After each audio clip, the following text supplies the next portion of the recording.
अस्सलाम वालेकुम फ्रेंड्स, अपना व्लॉग आज यहाँ से स्टार्ट करते हैं। मैंने पिजन्स को जल्दी से दाना डाला क्योंकि वो मेरा इंतजार करते हैं, मैं उनका इंतजार करती हूँ। बाहर गेट खोला तो सारे पिजन्स बैठे हुए थे। मैंने जल्दी से उनको दाना डाला। जैसे उनको दाना डाला वो दाना खाने लगे। उसके बाद मैंने अपना नाश्ता बनाया।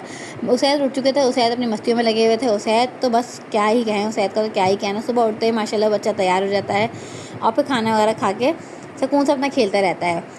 मैंने अपना नाश्ता बनाया यहाँ पर और सैद के यहाँ पर सेरेलैक खिला चुकी थी मैं। और फिर मैंने यहाँ पर अपने चाय का पानी रखा, अपने लिए अंडे बनाए, मायदे के लिए अंडे बनाए, आयसे के लिए अंडे बनाए और फिर मैंने पराठे सेके। नाश्ते के साथ साथ मैं आपको अपनी एक कहानी सुनाती हूँ मेरे साथ जो हुआ था। मेरी शादी को 2 साल हो गए थे और मेरी शादी को जैसे ही 2 साल होने वाले थे, हुए नहीं थे और मैं एक्सपेक्ट कर रही थी। तो हुआ ही कुछ यूँ कि हमारे घर में आए डाकू, और 2 डाकू नहीं थे, हमारे घर में आए थे 4 डाकू। जिसको मैंने ज़िंदगी में पहला, मेरी ज़िंदगी का सबसे ख़तरनाक और पहला ऐसा सीन था जो मैंने बहुत ख़तरनाक सीन देखा था डाकुओं का। वरना मैं हमेशा ये कहती थी कि डाकू वाकू होते क्या हैं भाई, हमें क्या पता डाकू वाकू क्या होता है। हमने तो कभी ज़िंदगी में नहीं देखे, ना डाकू देखे ना चोर देखे। लेकिन ज़िंदगी का ख़तरनाक सीन था। मेरी शादी को 2 साल होने वाले थे और मैं एक्सपेक्ट कर रही थी। और फिर हुआ कुछ यूँ कि मेरा जो मेन गेट था हमारा, वो ऊपर से खुला और मेरी भाभी और मैं किचन में खड़े हुए काम कर रहे थे। इतने में मेरी तबीयत आउट होने लगी। मैंने कमरे में जाके मैंने कहा भाभी मैं आराम कर लेती हूँ। मैंने किचन में जाके कमरे में जाके आराम किया। थोड़ी देर बाद मुझे भूख लगने लगी। मैं किसी काम से ही पहले बाहर आई थी, फिर मैं वापस चली गई थी। मुझे भूख लगने लगी, मैं कुछ खाने के बहाने बाहर आई। जब मैं बाहर आई तो इतने में देखा जो मेन गेट से एक बंदा, दूसरा बंदा, तीसरा बंदा, ऐसे 3 बंदे अंदर आए। और जो तीसरा बंदा था वो गेट पे ही खड़ा रहा और जो चौथा बंदा था वो नीचे नीचे सीढ़ियों की तरफ खड़ा रहा। और जो 2 बंदे थे वो हमारे घर के अंदर आ चुके थे और उन्होंने आके मेन गेट हमारा लॉक कर दिया। जब उन्होंने हमारा मेन गेट लॉक किया तो हमारी तो जान खुश हो गई। हमने पूछा आप कौन, तो उसने कहा अस्सलाम वालेकुम। हमने कहा वालेकुम सलाम, बट आप हैं कौन। इतने में उसने गन निकाली और गन निकाल के कहा कि आप लोग उस कमरे में चली जाएँ। जैसे उसने ये बात बोली तो मैं तो अपने कमरे में भाग गई। जब मैं अपने कमरे में भागी तो मैंने अपना कमरा लॉक कर लिया। उसने कहा ज़ोर से दरवाज़ा बजा के कि कमरे से बाहर आ जाओ, इससे पहले मैं सबको यहाँ पर जितने भी लोग हैं सबको मार दूँ। और घर में कौन कौन था, मेरा देवर था क्योंकि उसको ऑफिस जाना था, बट उसने ऐसा कहा कि मुझे आज मतलब छुट्टी कर ली उसने। तो वो किसी बहाने से रुक गया, वरना अल्लाह ताला का बस करम हो गया कि वो किसी बहाने से रुक गया, वरना घर में कौन होता, मैं, मेरी भाभी और अम्मी होते। और बड़ी भाभी अपनी अम्मी की तरफ जा चुकी थी सुबह सुबह। तो हुआ कुछ यूँ कि मेरी जो छोटी भाभी थी वो अपनी मेरी सास के कमरे में भागी और मैं जो थी अपने कमरे में भागी। मैंने अपना कमरा लॉक कर लिया था, लेकिन वो ज़रूर चीखने लगा कि कमरे से बाहर आ जाए, इससे पहले कि मैं यहाँ पर कुछ हो जाए और मैं इन सबको मार दूँ। मेरी जान खुश हो गई। मुझे समझ नहीं आया मैं करूँ तो क्या करूँ। मैंने कहा मैं बाहर जाऊँगी तो ये कहना मुझे मार ही देगा। ज़ाहिर गन लोड कर चुका है गुस्से में। मैंने कहा ये मुझे मार ही देगा, लेकिन मैंने कहा नहीं, मैं बाहर नहीं जाऊँगी। फिर मेरे दिमाग में आया कि मैंने कहा यहाँ पे मेरे कमरे में खिड़की है तो मैं खिड़की से कूद जाती हूँ, कि मरना तो है, यहाँ से मरूँगी या वहाँ से मरूँगी। यहाँ मैंने सोचा चलो खिड़की से कूद जाती है। जब मैंने खिड़की खोली तो मेरे दिमाग में मेरे बच्चे का ख्याल है। मैं कहा नहीं, यहाँ से नहीं कूदूँगी और कुछ बहुत बुरा हो जाएगा। तो मैंने फिर नहीं कूदी। मैंने अल्लाह का नाम लेते हुए मैंने गेट खोला। जब मैंने गेट खोला तो एकदम से मेरी सास ने कहा, मेरा हाथ खींच के बोला कि तुम इस कमरे में आ जाओ। उन्होंने मुझे अपने पीछे खड़ा कर दिया और वो आगे आ गए और मेरा देवर भी खड़ा हो। तो मेरे देवर ने कहा लड़कियों की तरफ मत आना, जो भी चीज़ है, जो भी बात है यहाँ पर करो हमसे। तो हमारी सास ने कहा कि देखो ये रही अलमारियाँ, जो तुम्हें लेना है, ये रहा पूरा घर, जो तुम्हें लेना है वो ले लो, लेकिन हमें किसी को नुकसान मत पहुँचाना। उसने कहा ठीक है अम्मा, आप खामोश होकर बैठ जाएँ। लेकिन बस उसने ये किया कि मेरे देवर को बहुत बुरा मारा और इतना बुरा मारा कि उसका चश्मा भी तोड़ दिया। वो ज़िंदगी का सबसे ख़तरनाक सीन था, बहुत ख़तरनाक सीन था। कल मैं बैठी वही सीन याद करी थी। मैंने सोचा कि चलें आप लोग के साथ शेयर करती हूँ। और जो जितना भी सामान था मेरी सास का था, जितना भी गोल्ड गया था मेरी सास का गया था, और जितना भी गोल्ड गया था मेरी बड़ी भाभी जो अपनी अम्मी की तरफ गई हुई थी, उनका सारा सामान जो था वो मेरी सास के पास रखा हुआ था। उनकी शादी का सारा गोल्ड और जितना भी बरी का, जहेज़ का, जो कुछ भी गोल्ड वगैरह मिला था उनको सब कुछ हमारी सास के पास रखा हुआ था और वो सब उनका जा चुका था और उनको इल्म नहीं था इस बात का। वो तो हमने बस, वो अपनी अम्मी की तरफ पहुँची नहीं थी तो हमने फ़ोन करके बताया उनको। अब थोड़ी देर बाद पुलिस आ गई। जब पुलिस आई तो पुलिस ने चारों तरफ देखा, लेकिन अल्लाह का शुक्र घर के अंदर कोई नहीं छुपा हुआ था। और जब वो जाने लगे तो हम उनके पीछे जाने लगे, कि भागने लगे दरवाज़ा बंद करने के लिए, तो उन्होंने कहा पीछे नहीं आना, वरना ऐसा ना मैं सबको गोली मारता हुआ जाऊँ। और एक बंदा जो था वो मास्क में खड़ा हुआ था, वो मुझे और मेरी भाभी को मुस्तकिल गौर गौर से देखे जा रहा था। और उसके पीछे ही खिड़की थी और वो खिड़की के पास बार बार आके देख रहा था, क्योंकि खिड़की के पीछे एक पुलिस खड़ी हुई थी वहाँ पर। तो वो ये डर रहा था कि ऐसा ना हो कि पुलिस वाले यहाँ पर आ जाएँ, तो इसलिए वो डर डर के बार बार देख रहा था।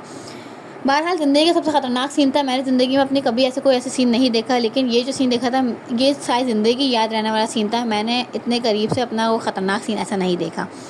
और फिर कुछ टाइम बाद पता चला कि पुलिस ने हमें तस्वीर दी कि ये 2 डाकू जो हैं इस तरह मारे गए हैं, तो क्या ये इनमें से कोई आप पहचान सकते हैं। 3-4 बंदों की तस्वीर दी थी, जिसमें से एक बंदा वो था जिसने सारा सामान लिया था और मेरे देवर को मारा था।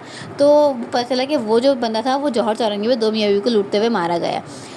बहरहाल अच्छा वो मारा गया।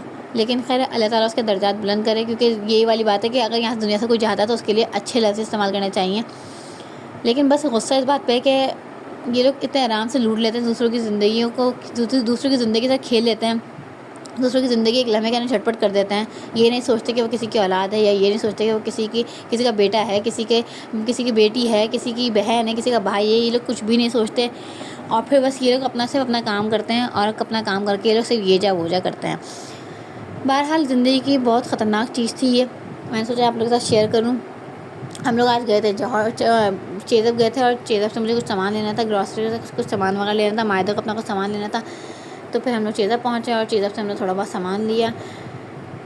आजकल का माहौल इतना ख़राब है कि अगर आप मोबाइल लेके निकले हो तो ऐसा लगता है आप पता नहीं अपने हाथ में क्या लेके घूम रहे हो। हर बंदा आपको घूरने लगता है, हर बंदा आपको गौर गौर से देखने लगता है। अगर आप बंदा व्लॉग भी बना रहा है तो भाई चारों तरफ बंदे आपको देखने लगेंगे ये कर क्या रहा है। इवन मैंने चेज़अप में भी व्लॉग बनाया तो सब मुझे ऐसे गौर गौर से देख रहे थे कि जैसे पता नहीं मैं क्या कर रही हूँ या मैं कौन सा काम कर रही हूँ। कि फिर मुझसे एक बंदे ने पूछा भी कि आप वीडियो क्यों बना रही हैं, तो मैंने बताया कि भाई मैं व्लॉग्स बनाती हूँ इसलिए मैं वीडियो बना रही हूँ। फिर मैंने उस बंदे से कहा कि भाई हम लोग यहाँ से सामान वगैरह लेके हम लोग यहाँ से निकल जाएंगे। उसने कहा नहीं आप यहाँ पे व्लॉग अलाउ नहीं है। मैंने कहा नहीं यहाँ पे से थोड़ा व्लॉग बनाऊंगी और फिर व्लॉग बना के मैं यहाँ से निकल जाऊँगी, फिर मैं बाहर की तरफ व्लॉग बना लूँगी। तो उसने कहा ठीक है आप थोड़ा बहुत व्लॉग बना लें, लेकिन अलाउ नहीं है क्योंकि क्राउड है बहुत ज़्यादा और फिर यहाँ पर आपको परमिशन लेनी पड़ेगी। मैंने कहा नहीं मैं परमिशन वगैरह लेने के लिए कहीं नहीं जा रही, बट मैं थोड़ा सा व्लॉग बनाऊँगी। मैं थोड़ा सा अपना व्लॉग बनाया और फिर जो थोड़ा बहुत सामान था वो लेना था वो लिया, और फिर उसके बाद हम लोग घर की तरफ रवाना हुए। आजकल का माहौल इतना ज़्यादा ख़राब है कि ना इंसान घर में सेफ़ है ना इंसान बाहर सेफ़ है। अगर इंसान ये सोचे कि हम घर के अंदर सेफ़ है तो भाई घर के अंदर भी बंदा सेफ़ नहीं है। आप चारों तरफ से आपको लॉक करके बैठना चाहिए। और फिर हुआ ये कुछ ये था कि जो पता चला था कि ये सब कुछ कारस्तानी किसकी थी, ये कारस्तानी थी हमारी मासी की, जिसने बाकायदा प्रॉपर उसके साथ प्लानिंग करके सारा गेट वगैरह खोल के दे गई थी। और 2 दिन पहले ही मेरी सास ने एक बंदे को हमारे गेट के पास खड़ा देखा था, जिसमें हमारी सास ने कहा बंदा पता नहीं क्यों खड़ा हुआ था। तो हमने इतना कोई ख़ास नोटिस नहीं लिया, लेकिन ये पता चला था कि वो बंदा इन्हीं का पार्टनर था और वो ऑब्ज़र्व कर रहा था कि कहाँ से रास्ता है, कैसे रास्ता है। और फिर थोड़े टाइम बाद ही एक मंथ के बाद ही हाँ पूरे 1 मंथ के बाद ही हुआ ये था कि फिर नीचे जो है ना हम लोग गए हुए थे बाहर, मैं और मतलब मेरी फैमिली हम लोग बाहर गए हुए थे। नीचे वाले जो थे ना उनके घर में बाकायदा प्रॉपर ऊपर से कूद के 2 बंदे आके वो लोग गए हुए थे कहीं बाहर। वो लोग भी उनके कमरे का पूरा सामान वगैरह बिखेर के उनके सारा सामान चोरी करके और फिर ये लोग ये जा वो जा हो चुके थे। मतलब इनको किसी इंसान घर के अंदर सेफ़ है ना इंसान बाहर सेफ़ है। इसलिए भाई अपना ख्याल इंसान को खुद रखना चाहिए और किसी पे कोई भरोसा नहीं करना चाहिए। अगर आप कहें कि मेरा बराबर वाला जो बंदा है वो बहुत काबिल एतबार है, लेकिन नहीं, ना वो काबिल एतबार है और ना आप उस पर भरोसा कर सकते हैं। इसलिए अपनी फैमिली का अपना बहुत खुद ख्याल रखें। और अगर ये लोग अल्लाह ना करे कभी आपके साथ कोई ऐसा हादसा होता है तो जान से ज़्यादा कुछ भी अजीज़ नहीं है। आप दे दें हाथ में वो ज़्यादा बेहतर है कि अल्लाह ना करे कल को कुछ बुरा हो जाए।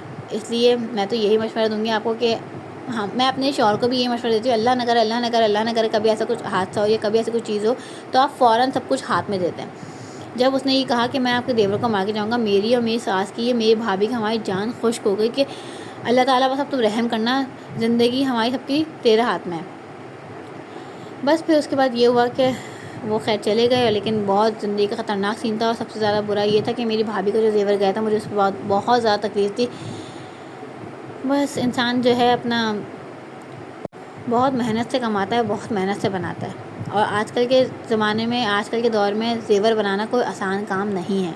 बहुत मेहनत करके, बहुत जमा पूंजी करके इंसान एक से आईडी बना लेना वो भी बहुत बड़ी बात है। और जिसके बाद आज गोल्ड है ना तो वो सबसे अमीर है।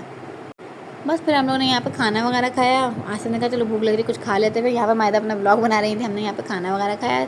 खाना वगैरह खाने के बाद आसिफ को जाना था अपने चाचा की तरफ क्योंकि उनकी तबीयत बहुत ज़्यादा ख़राब थी। हमने यहाँ से खाना खा के फिर हम लोग घर की तरफ गए, आसिफ अपने चाचा की तरफ गए। बहुत मज़ा आया। आप लोग को व्लॉग अच्छा लगे तो लाइक कीजिएगा, सब्सक्राइब कीजिएगा, अपना बहुत सारा ख्याल रखिएगा। अल्लाह हाफ़िज़, दुआओं में याद रखिएगा।